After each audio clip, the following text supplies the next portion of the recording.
تو اکثر لوگ جو باہر کے کسی شہر سے لاہور کی طرف آتے تھے تو ان کی کوٹھی پر حاضر ہونا واجبات میں سمجھتے تھے۔ واجبات مطلب یعنی ضروری سمجھتے تھے، فرض سمجھتے تھے، فرض سمجھتے تھے۔ اور کیونکہ لاہور آ کے اللہ ڈاکٹر علامہ اقبال رحمۃ اللہ کو نہ دیکھا تو کیا دیکھا، مطلب وہ لوگ یہ سمجھتے تھے کہ اگر ہم لاہور میں آ گئے اور علامہ اقبال رحمۃ اللہ کے گھر کو نہیں دیکھا، ان کے ساتھ ملاقات نہیں کی، تو ہم نے پھر دیکھا کیا ہے۔ ایسے لوگ بھی تھے جو ان کے نام کے ساتھ ڈاکٹر لکھا دیکھ کر ان سے علاج کرانے آ جاتے تھے، اور مطلب ان کا نام جو تھا وہ ڈاکٹر تھا۔ تو مطلب کچھ لوگ ایسے بھی آتے تھے کہ وہ مطلب ان کے نام کے ساتھ وہ ڈاکٹر کا لفظ سنتے تھے، اور ڈاکٹر کا لفظ سن کر وہ ان کے پاس آ جاتے تھے، علاج کرنے کے لیے آ جاتے تھے۔ ڈاکٹر کا ڈاکٹر کی جو معنی ہے اردو میں تو وہ معالج ہے،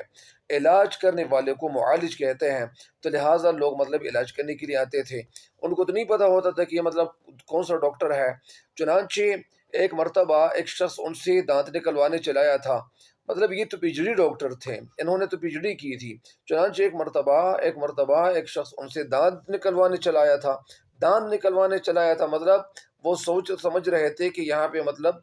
ٹیتھ مطلب نکالنے کی جگہ ہے، یہاں پہ مطلب ڈاکٹر ہے، اور لہٰذا یعنی یہ مطلب دانت نکلوانے کے لیے ان کے پاس آیا تھا۔ جب اسے معلوم ہوا ڈاکٹر اقبال رحمۃ اللہ علیہ علاج کرنا نہیں جانتے تو وہ بہت حیران ہوا اور کہنے لگا کہ یہ کیسے ڈاکٹر ہے جنہیں دانت نکالنا بھی نہیں آتا۔ بہت سے لوگ ایسے بھی ہیں جنہیں علامہ اقبال رحمۃ اللہ علیہ سے ملنے اور ان کی باتیں سننے کا اشتیاق عمر بھر رہا۔ اشتیاق کا مطلب شوق، مگر ان کی خدمت میں حاضر ہونے کی جرت نہ ہوئی، مطلب ان کے ذہن میں مطلب ایسی جرت پیدا نہ ہوئی۔ جرت کے تو کئی معنی ہے، بہادری بھی ہے، دلیری بھی ہے، اور مطلب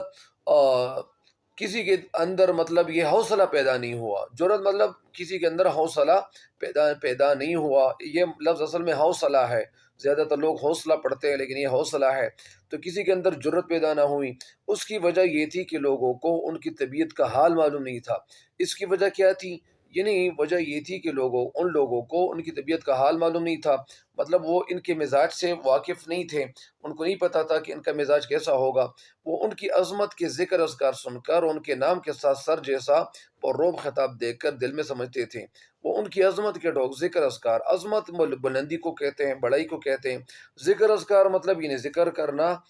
تذکرہ کرنا،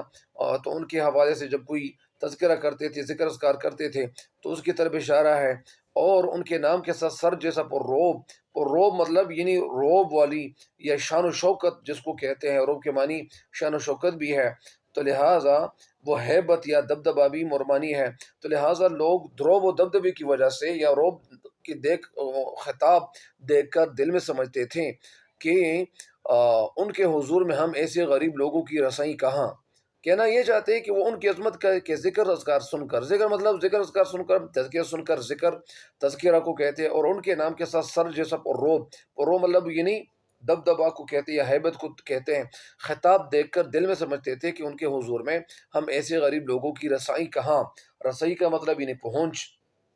یعنی ہماری پہنچ کہاں ہے، مطلب یعنی ہماری اپروچ اتنا نہیں ہے، اور ہم اتنا اپروچ نہیں رکھنے والے لوگ ہیں، لہٰذا کچھ غریب لوگ ان کے پاس اس لیے نہیں آتے تھے۔ میرے ایک عزیز دوست جو علامہ اقبال رحمۃ اللہ علیہ کے سچے عقیدت مند تھے، عقیدت مند مطلب یعنی محبت رکھنے والے، تو ان کی وفات سے کوئی 2 مہینے کے بعد مجھ سے ملنے آئے۔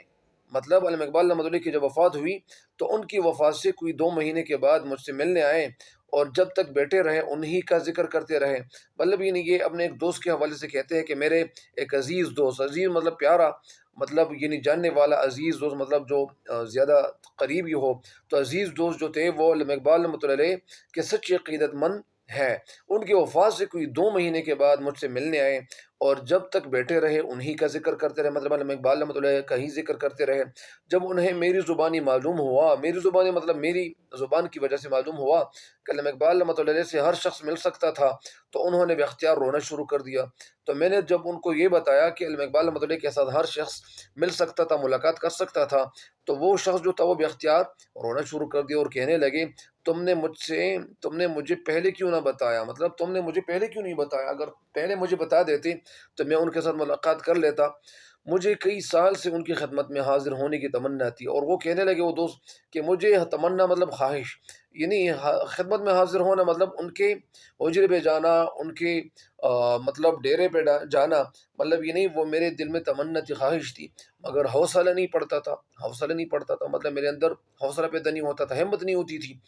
جی میں سوچتا تھا، جی میں مطلب دل میں سوچتا تھا کہ کسی تقریب کے بغیر کیسے ملوں، کہ اگر کسی تقریب میں مطلب وہ شریک ہے تو میں کسی تقریب کے بغیر ان کے ساتھ کیسے ملاقات کر سکتا ہوں، اگر وہ کسی تقریب میں شامل ہے یا کوئی تقریب میں وہ مطلب سرمنی ہے، وہ اس میں تقریب کر رہے ہیں، تو میں ان کے ساتھ اس تقریب کے بغیر میں کیسے مل سکتا ہوں، کے بغیر کیسے ملوں؟ کیا عجب ہے، کیا جو مطلب کیا حیران کن بات ہے، کیا حیرت میں مبتلا کرنے والی بات ہے کہ وہ ملنے سے انکار ہی کر دے، مطلب یہ نہیں، کیا عجب ہے، مطلب یہ حیرانی والی بات ہے کہ کیا عجب، مطلب کیا حیران کن بات ہے، کیا عجیب بات ہے کہ ویسا نہ ہو، ملنے سے انکار ہی نہ کر دے، ملنے سے انکار ہی کر دے۔ مطلب یہ نہیں، یہ باتیں یہ ان کے دوست سوچتے تھے۔ کئی دفعہ اس شوق میں ان کی کوٹی تھک گیا، اور پھر کہتے ہیں کہ اسی شوق میں ان کی کوٹی تھک گیا، مگر اندر قدم رکھنے کی ہمت نہ پڑی، اندر قدم رکھنے کی ہمت مطلب حوصلہ نہیں ہوا، اور اس لیے باہر سے ہی الٹے پاؤں لوٹ آیا۔ تو اس لیے الٹے پاؤں لوٹ آنا مطلب یہ نہیں، اسی جگہ سے میں واپس آیا۔ تو کہنے کا مقصد یہ ہے کہ کچھ لوگ ایسے ہوتے ہیں کہ وہ دور سے تو مطلب انہیں بہت زیادہ روب دکھائی دیتے ہیں، اور ان سے لوگ مطلب ان کے ہیبت سے، ان کے نام سن کر وہ لوگ ان کے اوپر ہیبت طاری ہوتا ہے، لیکن کسی کو تو یہ نہیں پتا ہوتا کہ وہ کتنے نائس بندے ہیں، کتنے مطلب اچھے بندے ہیں، تو لہٰذا یہ کسی کو نہیں پتا تھا۔ تو امید ہے کہ انشاءاللہ آپ کو اس پیج کی تشریح آپ کو پسند آئی ہوگی۔ انشاءاللہ میں مزید بھی کل انشاءاللہ پیج 137 سے شروع کر کے اسی طرح پیج نمبر 138 تک میں ویڈیو اپلوڈ کروں گا، بناؤں گا۔ تو مجھے امید ہے کہ انشاءاللہ آپ اس ویڈیو سے بھی فائدہ اٹھائیں گے۔ تب تک کے لیے ہمیں دیجیے گا اجازت۔ اللہ نگہبان۔